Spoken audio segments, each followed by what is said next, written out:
Alright, for those of you who have been following my videos on this Finnish M27 rifle, which when I got it, we noticed there were some accuracy problems once I got some decent cartridges reloaded. This gun didn't shoot too well. Actually, you're shooting off, 12-inch groups. So, and if you watch the videos, you've seen where I tried cleaning this. We soaked the bore in decarbon solution, and then ended up with lapping compound on a wire brush with a drill motor to clear out everything. So first thing I noticed is the bolt functions a lot better. I used a different brass and kind of polished it, thinned the rims out, so it really kind of closed alright. So a lot of people said that there was a problem, it would be the extractor. And this is evident if you watch the video. The last case that I tried getting out would drop off somewhere when the bolt got to about this point and leave the last case in there. And the reason for that is there wasn't another round in the magazine pushing up on the case as the bolt went rearward. So that means the extractor's like pushing the case off the face of the bolt. So yes, that is true. Okay, so we did all the cleaning in that, and I tried recrowning this because the crown is off. And we're going to go and do a bore scope video and watch it. I know it could be boring, but watch it to the very end, and I rotate it around and show you where I tried crowning, recutting the crown, and you see where it's uneven, which means either there's damage or somebody tried cutting this without using a guide, and it's chattery because I wasn't getting an even twist on there. You know, it wasn't, the metal's uneven, so that's why it chattered. I could go further, but we'll discuss where we're at once we watch the bore scope video, and that is from the chamber up to the muzzle like all the other ones are.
Alright, so as you've seen, after I went and used some lapping compound, when we first shot it, and we'll go over the target here in a minute, we had a heavy buildup of copper fouling right in front of the chamber, which that is kind of dissipated.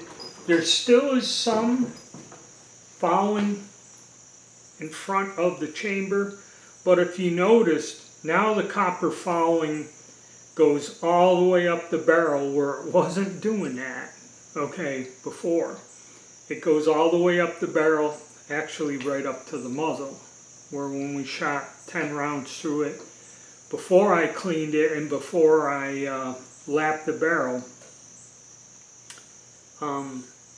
it didn't do that. So, our target. Now, as you see, like if you watch the video, there are two up to the left, these two here, were the two I fired through there to just check it out, make sure I was sighted in right. And this is a strange thing that's happening. It's like when I first fired it. The other time, it hit pretty well on the target. Then after that, the round started getting erratic.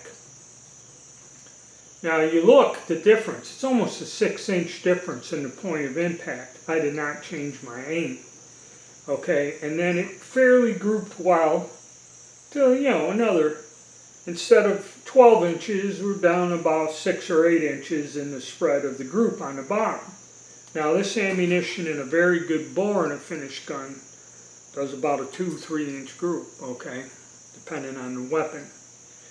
So the only thing I can think with the same results, having two pretty much on the mark to the left, and then they all centered up and went low,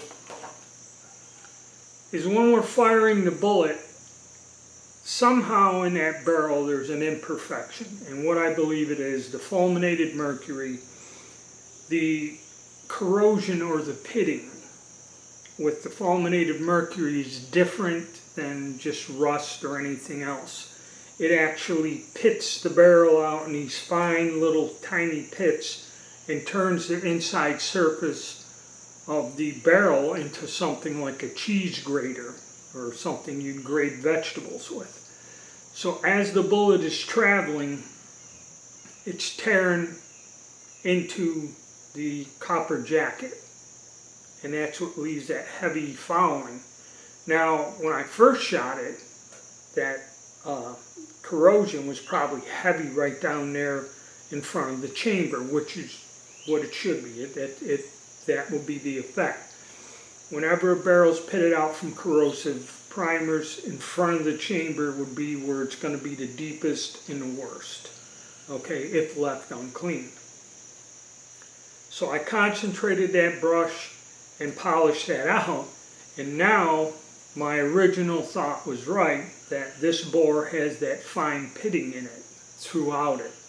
It's covered by the black grime and that, some of that carbon and fouling I've gotten out, but that fine pitting with the sharp edges is still there, and it's evident that as I shot it, the stuff in front of the chamber has been kind of buffed out or lapped out. So now, as the bullet travels, all the copper isn't getting sheared off within that inch or two in front of the chamber. It is actually picking some of it up, but not as bad or heavy as it was. If you go back and look, that was thick. It was shearing a lot off, which probably means the bullet was being damaged in the first 2 inches, and by the time it got down to the end of the barrel, so much copper was sheared off the bullet that it was just rattling and giving it the wide thing. Now that we've kind of buffed up that really bad spot, now the bullet's just, if it got to the muzzle and it's still stripping off copper, that means that the shearing action or tearing off or damaging the bullet through the rough bore, it's actually getting through the bore before, and henceforth it tightened up the group. And as for the muzzle, if you watch the end, the muzzle crown is off. That may have affected it. And really, do I want to go any further? Actually, a counterbore would probably be better. That's why they counterbored the barrels. Is the guide will go down the bore, and you just run the reamer down and cut a sharp edge back, you know, maybe a ½ inch or something would probably do it. But now we've spent a lot of time.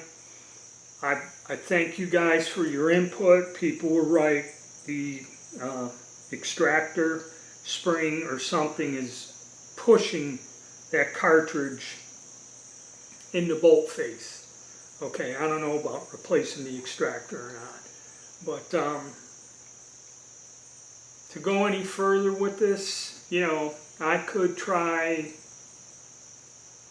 you know, lapping the barrel again and again. And a lot of people said, hey, don't do it with, you know, a wire brush and a drill motor because it'll round off the edges.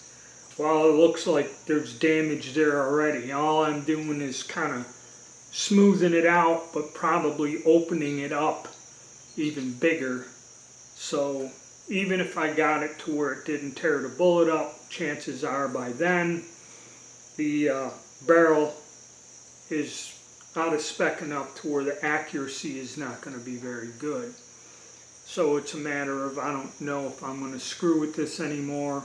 Just set this one aside and hope to run into a better grade of this model.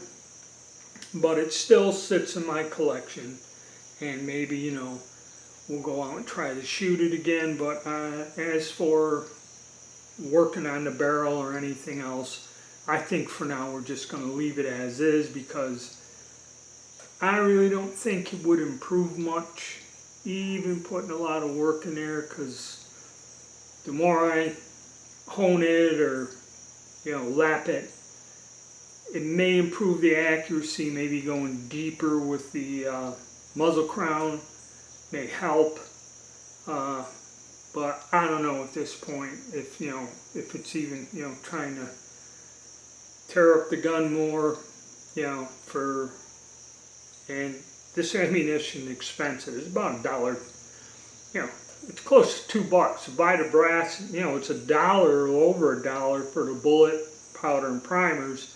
Throw the case in, you're looking at $2 a pop. Granted, I can reuse the cases, so it comes out to about $1.25 a shot afterwards. But like I said, we're not getting the wonderful accuracy we want.